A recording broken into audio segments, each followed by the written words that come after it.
Here we go again, everyone. Glad to be here. This is Frank DeMora with the connecting of the current events compared to what the Word of the Lord and Bible prophecy has to tell us about these last days. You're looking at my Bible Prophecy Man site, and when you go over there, you'd be able to access my documentary, The Last Chronicles of Planet Earth, today for free. It's got all kinds of information connecting the prophecies and how they are being fulfilled in this last generation. What I'm going to do today is I'm going to show you a short section of a video that I made about the documentary of the coming third temple. And it has to do with the train, high-speed train in Israel, and the significance behind the building of this train and where it's going. So what I'm going to do is play that clip that I made back, I believe it was in 2016, gathering information again in 2018, and then I'm going to bring you to the current news and connect this information for you. I think you're going to find this very, very interesting. Keep in mind, the temple that Jesus talks about is the third temple. It has to be built so that the Antichrist can step in it. And as we know from the book of Revelation, Jesus will be coming after that temple is built to destroy the Antichrist. So here's the first section about the fast, high-speed train. So now that you see all of the prophecies, let me show you that God is working to fulfill these very words, and He's doing it so through the Israeli government and the Temple Institute there in Jerusalem. My friends, this third temple is definitely going to come. And here's the proof the road is being set. Take a look at this Jerusalem Post. This article came out March 29th, 2016 with the headline, High-Speed Train from Jerusalem to Tel Aviv to be completed by 2018.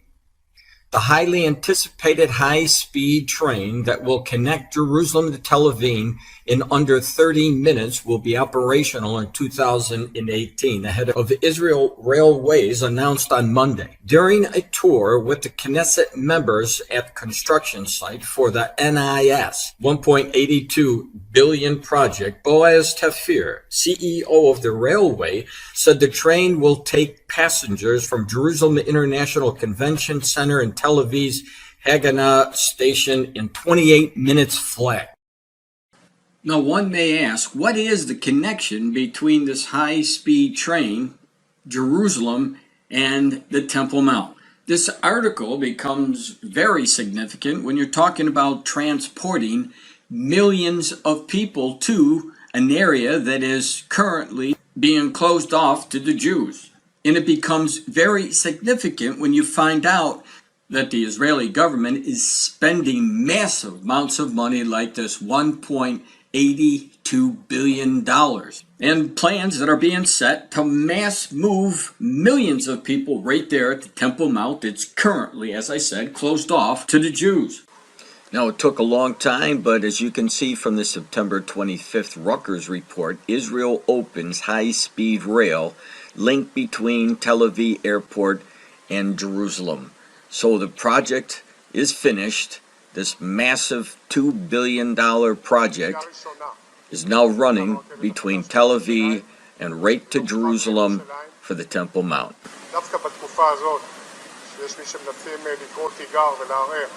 על זיקת העם היהודי ובעלות העם היהודי על ירושלים. אנחנו מחברים את ירושלים ומתחברים להיסטוריה של ירושלים.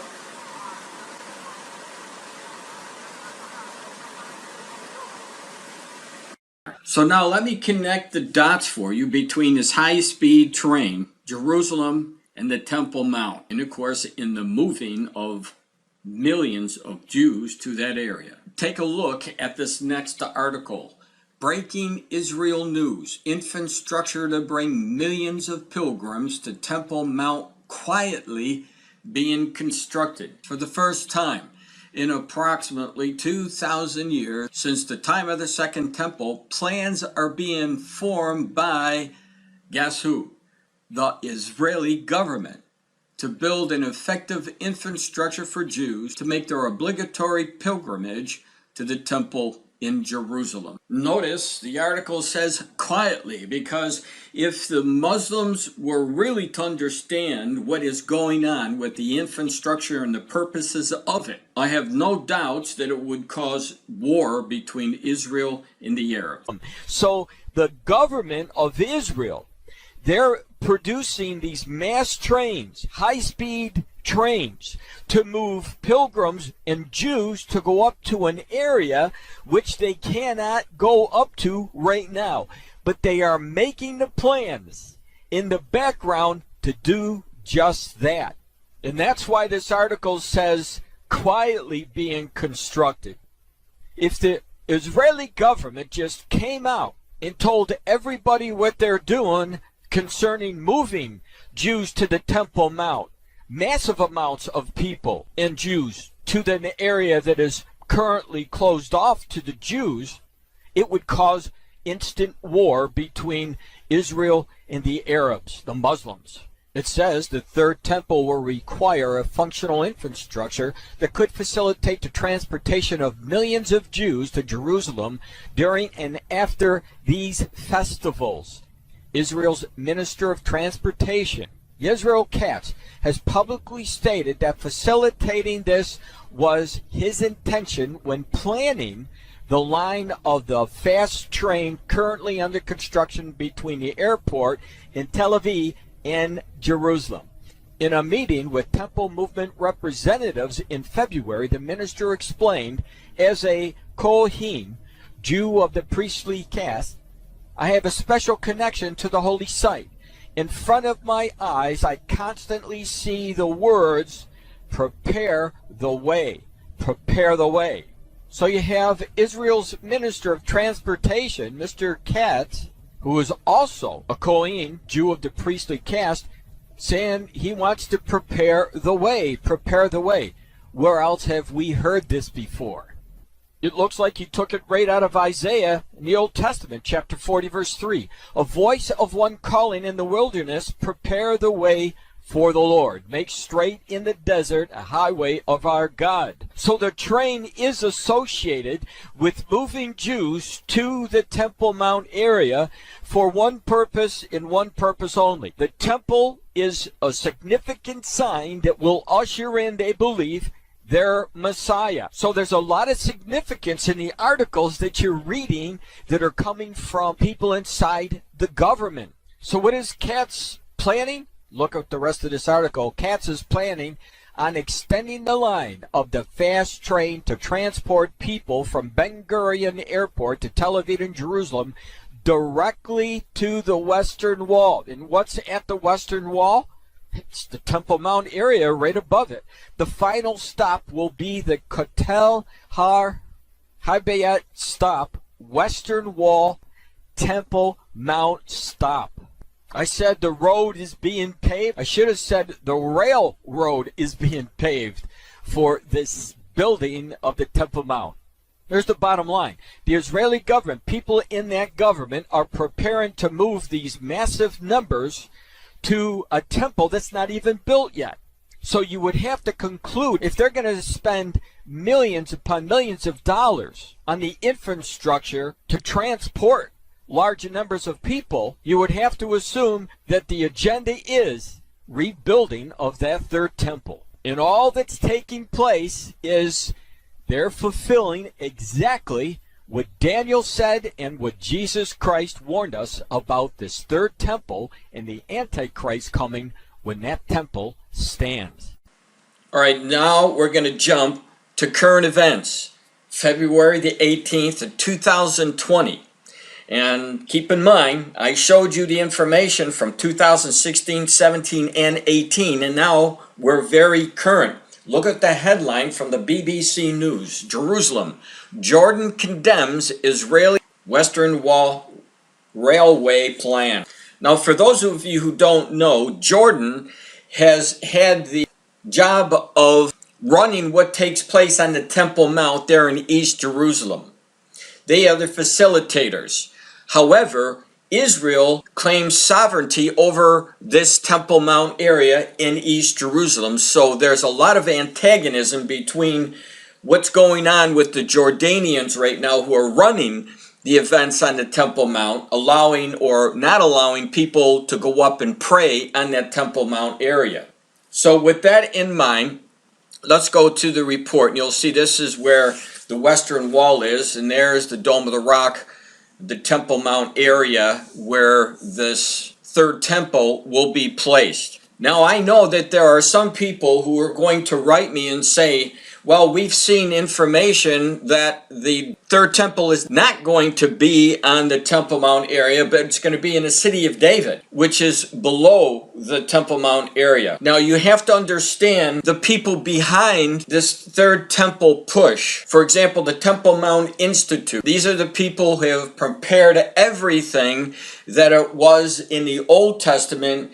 They prepared so their services can begin currently. In other words, all of the articles that they used in the service, the bringing back of the Sanhedrin, bringing back the priests that are going to run the services, bringing back a high priest, all of that is already accomplished. And believe me, much more. And the people who are running the race to build this temple, their eyes are focused on the Temple Mount area, not the city of David. So I doubt very much that the third temple will be built somewhere else other than the Temple Mount. Also keep in mind that this third temple is going to be defiled by this Antichrist man when he comes and he stops the sacrifices that the Jews begin in that third temple. So even knowing that this temple will be, as Jesus calls the abomination of desolation spoken by Daniel the prophet, stand in the holy place, knowing that there's an abomination that's going to take place where this temple is, it really doesn't matter whether it is built on the Temple Mount or somewhere else like other people say that it probably would be built in the city of David. Me personally, I believe that because of the people who are behind the push, the Jews, that it will be built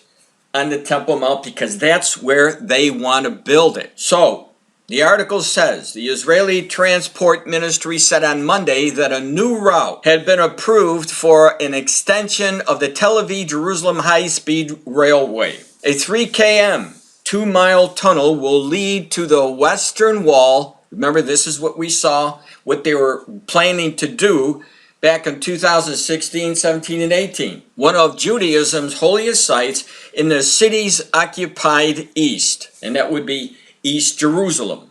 And that's where all the contention is, as I already stated. Jordan called the move a flagrant violation of international law. And of course, to the Israelis, there is no violation whatsoever. Foreign Minister spokesman Defile Al-Fayez urged the international community to assume its responsibilities to resist the legitimate and illegal Israeli steps. So just the thought of them making this high-speed railway going over into Jerusalem is driving them nuts. And why? Is because they don't want any more Jews making attempts to go to the Temple Mount to either pray or to begin sacrifices or obviously even to build their third temple. But we know from prophecy all of those things are going to happen. So as I showed you the videos of this high-speed train in 2016, 17, and 18, here's a clip of what they're saying now in this article and showing us.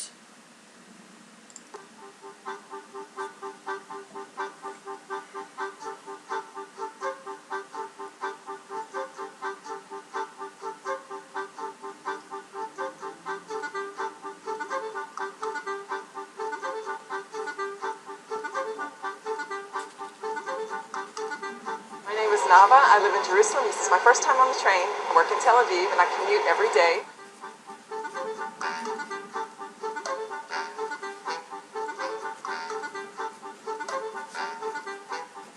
This train is going to make life much easier for me and my family. The fast train is the best thing since sliced bread.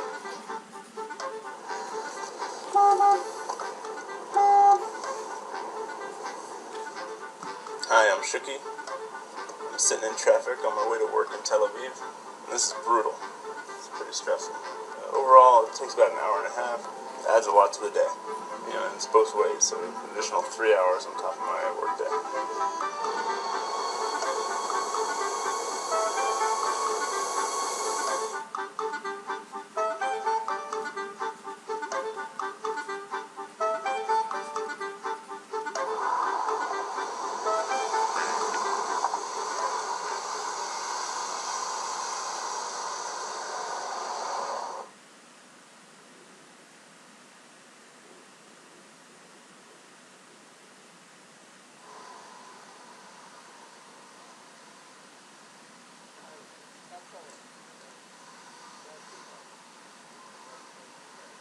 من أن هذا القطار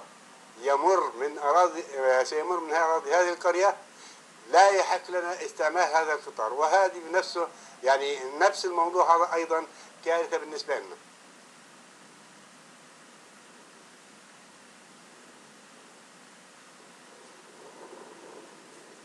ما في عندنا أي معلومات كافية عن مسار القطار. طبعا أكيد هو أجى من تحت أراضي قرية بيت سوريك، لكن مهما كان سواء فوق الأرض أو تحت الأرض فالمشكلة واحدة بالنسبة لنا، الضرر واحد، لأنه أنا على ثقة إنه لن يكون لنا حرية العمل في أراضينا.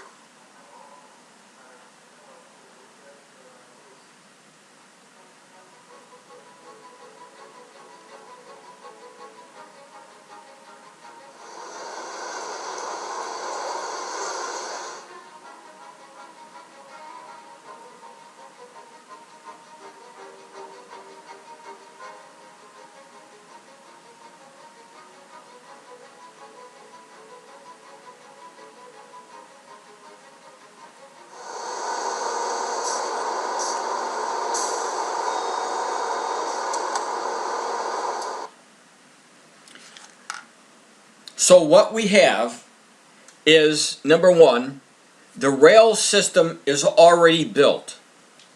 The next section of that rail system that will lead right to the Western Wall, so that people can get off the train and walk right up to the Temple Mount area to go worship, just like you saw in the previous news back in 2017 and 2018 when they were saying quietly they were going to funnel millions of people to go worship at the temple, and it will happen. It goes on, Jordan has special responsibility for overseeing the Muslim holy sites in Jerusalem, like I already stated, including the compound behind the Western Wall known to Muslims as El Halal Sharif, the noble sanctuary, and to the Jews as the Temple Mount, via the Islamic trust called the Waqf. And the Waqf is run by the Jordanians, who have been allowed to run the daily operation since the Jews took back East Jerusalem. Now it says the status of Jerusalem goes to the heart of the Israeli-Palestinian conflict. It always has, it always will. Israel regards Jerusalem as its eternal and undivided capital, while the Palestinians claim East Jerusalem, occupied by Israel in the 1967 Middle East War, as the capital of a future state. So embedded in this article, we see talk about this peace plan that is actually falling apart. And one of the main reasons why it's falling apart is because of the 1967 borders. The Palestinians refuse the Donald Trump peace plan because it doesn't give them exclusive rights to East Jerusalem and a Palestinian capital right there exclusively in East Jerusalem. So as the article points out, the controversial Jerusalem cable car plan approved. And I showed you previous reports about the cable cars that are also going to funnel thousands of people to the Western Wall to get off and to be able to go up to the Temple Mount and to sacrifice and to worship in their temple. It says the Israeli plan to extend the Tel Aviv-Jerusalem high-speed line to the Western Wall, which attracts millions of visitors and worshipers a year, was unveiled in 2017 by then Transport Minister Israel Katz. He also said the station underneath the old city would be named after U.S. President Donald Trump, who controversially recognized Jerusalem as Israel's capital that year. On Monday, the Israeli Transport Minister announced that the National Plans and Building Council had approved a new route for the railway extension following a directive from Mr. Katz's successor, Bezalel Smotrich, according to the Israeli media. Did not provide any details about the route, but it will reportedly involve building 2 underground stations and digging a tunnel beneath central Jerusalem. So everything has been approved. And obviously, as now we're in the year 2020, it's not so quiet anymore. And what I mean by that, you can no longer keep this high-speed railway system quiet when they're already completed most of it, and the rest of it will be now, as we see it's been approved, going to the doorstep of the Temple Mount. East Jerusalem has been a major thorn among many world leaders for years. And it shouldn't surprise anybody who knows Bible prophecy, especially when you read Zechariah chapter 12, when we see Jerusalem was going to be a burdensome stone for all the people. That's what the prophet said. And that's exactly what's taking place now. In this article that I'm showing you, they have a video why the ancient city of Jerusalem is so important. Watch this. Jerusalem. This ancient city lies at the very heart of the Israel-Palestinian conflict. And we've seen many times how just a small change on the ground here can quickly lead to a flare-up and to violence. So what happens here really does matter. Jerusalem's got great religious significance, of course. Its old city has some of the holiest sites for Jews, for Muslims, and for Christians. But it's got great political significance too. Most Israelis see Jerusalem as their eternal, undivided capital. Not long after the modern state of Israel was created in 1948, the Israeli parliament was set up in the west of the city. But it wasn't until the 1967 war with neighboring Arab countries that Israel captured East Jerusalem, including the Old City, and it later annexed it in a move that's not recognized internationally. Israeli leaders often vent their frustration that there's not recognition of full Israeli sovereignty over Jerusalem, particularly from international allies. Of course, Palestinians see things starkly differently. They want East Jerusalem as their capital, and that's part of the long-standing international formula for peace here, known as the two-state solution. Basically, the idea that an independent Palestinian state would be created alongside Israel along the boundaries that existed before 1967. It's written up in UN resolutions. About a third of Jerusalemites are Palestinians. Some of them come from families that have been here for centuries. And there are lots of ongoing tensions, particularly over the expansion of Jewish settlements in the east of the city. They're seen as illegal under international law, but Israel disagrees. Now you see that in this section right here is another part of a prophecy. I want to stop and mention that because they're building the cities in Israel. And when you see the prophecies in the Old Testament, you'll notice that the prophet talks about Israel rebuilding their cities. They're doing exactly as what God spoke to the prophets about. For example, I am the Lord who carries out the words of his servants and fulfills the predictions of his messengers, who says of Jerusalem, it shall be inhabited, of the towns of Judah, they shall be built, and of their ruins I will restore them. Isaiah chapter 44, verses 24b through 26. So here we are, just a few years later, after these articles that I showed you previously were written, and now we're living in the current events to see the fruition of their plans. And their plans funnel millions of people directly to the Western Wall to be able to go right up to the Temple Mount and pray, worship, and sacrifice, just like the prophets said that they would. So the events that are taking place in East Jerusalem are very, very significant, because I believed for a long time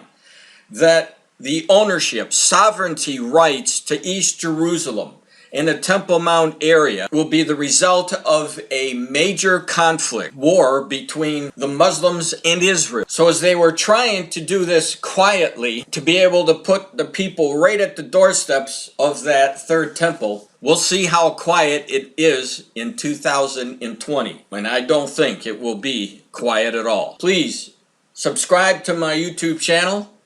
I'll keep you informed as the prophecies unfold right before us. Thank you for coming. God bless.